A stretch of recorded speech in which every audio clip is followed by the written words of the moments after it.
কেন্দ্র করে যারা ঢোল বাজাচ্ছ, মহরম মাসকে কেন্দ্র করে যারা ইমাম হুসাইনের নামে বুকে বিলেট মারছো, তারা শোনো, তোমার যখন বাবা মারা যাবে আর সেই দিন যদি তোমাকে ঢোল দেওয়া হয় যে লে বেটা বাজা, তোর বাপ মারা গেছে, আজকে তুই ঢোল বাজা, এই বাজাতে পারবেন?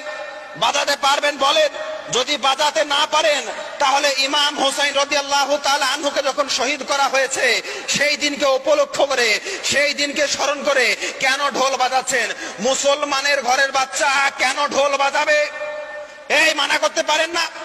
এই আপনাদের ঘরের বাচ্চা ঢোল কেন বাজাবে? এজিদি কারবার কেন করবেন? ইমাম হুসাইনের স্মরণ মহব্বত অন্তরের মধ্যে আছে, নামাজ পড়েন, রোজা রাখেন, দান খয়রাত করেন, না তো কি করছেন? ঢোল বাজাচ্ছেন, বুকে বেলেট মারছেন। কিসের জন্য মারছেন? আরে আমি আপনাদেরকে বলেছিলাম যে মহরম মাসে তাজিয়া বানানো হারাম, মহরম মাসে ইমাম হুসাইনের শানে বুকে ব্লেড মারা হারাম, খঞ্জর মারা হারাম, ছুরি মারা হারাম, চাকু মারা হারাম, লাঠি খেলা হারাম, বাঁশ খেলা হারাম, এই কথা বলেছি।